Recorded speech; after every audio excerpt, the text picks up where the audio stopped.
Bienvenue à toutes et à tous. Aujourd'hui, on plonge dans un univers fascinant, celui de la Rose-Croix. C'est un nom qui évoque le mystère, moins connu peut-être que les francs-maçons, mais tout aussi intrigant.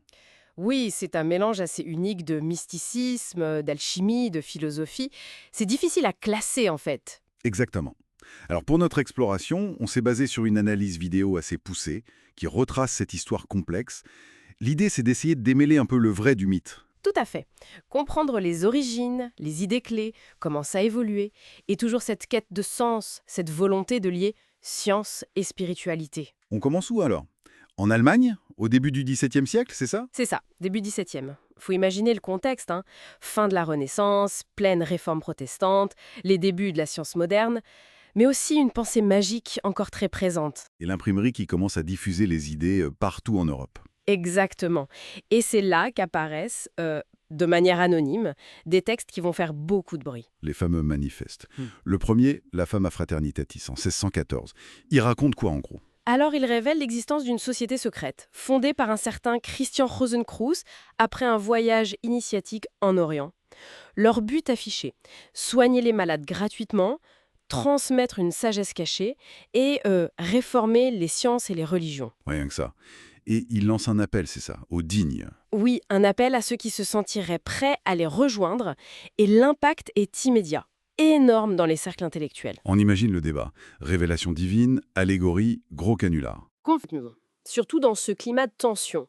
Puis vient la Confessio Fraternitatis l'année suivante, en 1615. Plus directe, elle critique l'Église, prône l'union science et foi. Et annonce une nouvelle ère, si je me souviens bien. Voilà. Et enfin, en 1616, les noces chimiques de Christian Rosenkreuz. Là, c'est un récit allégorique, très symbolique, très alchimique, difficile à lire au premier degré. Et les auteurs, alors? Toujours le mystère. Toujours, oui. Mais il y a une piste sérieuse qui mène au cercle de Tübingen autour d'un théologien luthérien, Johann Valentin Andréé. Ah. Et quelle était son intention supposée? L'hypothèse, c'est qu'il aurait pu lancer ça comme une sorte de lubie intellectuelle ou même une satire pour pousser à la réforme.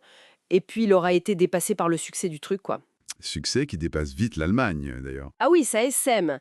La Rose-Croix devient une sorte de label ésotérique un peu fourre-tout, revendiqué par plein de gens.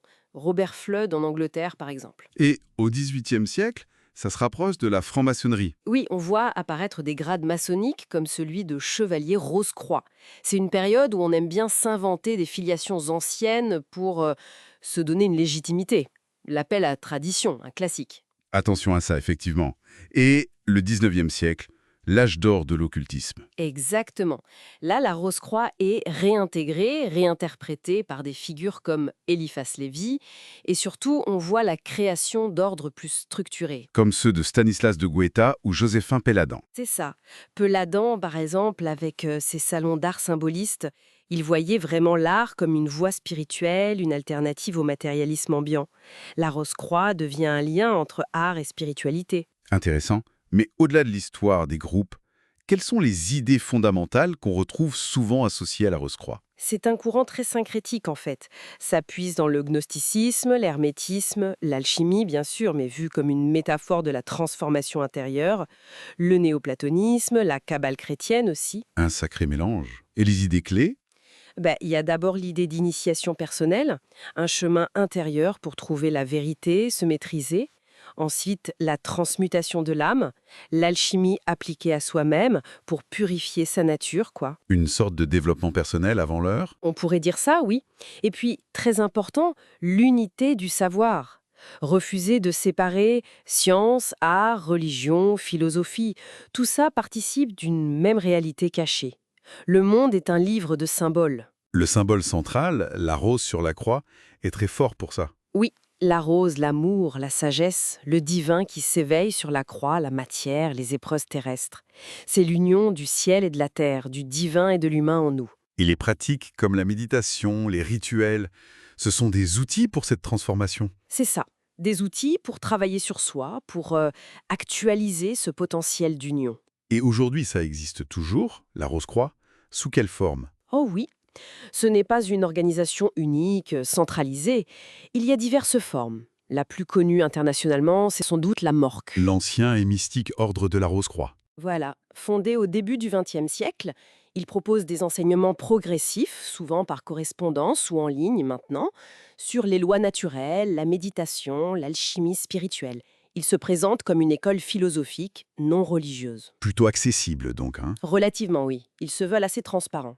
Mais ce n'est pas le seul courant. Il y a la Rose-Croix d'Or, l'Ectorium Rosicrucianium, qui est peut-être plus mystique, plus gnostique. Et puis plein de petits groupes indépendants, une présence sur Internet aussi. Mais le fond commun, ça reste cette quête intérieure. Absolument. L'appel à chercher en soi la lumière, la vérité, l'harmonie. C'est présenté comme une voie libre, une discipline de vie. Un dernier mot peut-être sur la vigilance à avoir. Oui, c'est important. Comme pour tout ce qui touche à la spiritualité, à l'ésotérisme, la grande majorité des chercheurs sont sincères, bien sûr. Mais il faut rester attentif à d'éventuelles dérives commerciales ou à des discours inutilement complexes qui peuvent parfois cacher un manque de fond ou, plus rarement, des intentions moins louables. Juste garder son esprit critique. Bien noté. Donc pour synthétiser, la Rose-Croix, même si ses origines historiques sont débattues, voire peut-être fictionnelles, Mhm. elle reste une idée vivante. Une sorte d'archétype de la quête de sens, d'un savoir caché, d'un pont entre le matériel et le spirituel, la raison et l'intuition. Son attrait durable vient sans doute de ce symbolisme très riche et de cette promesse qu'une connaissance profonde est accessible, mais par un effort personnel. Oui, et une certaine tolérance aussi, dans l'idée. Une voix qui continue de résonner pour ceux qui cherchent autre chose. Et pour laisser nos auditeurs avec une pensée culmine, hein, dans notre monde actuel, saturé d'informations, de réponses immédiates, est-ce que la vraie connaissance, la sagesse, ne demanderait pas toujours finalement un détour par soi-même, une sorte de quête intérieure au-delà des évidences?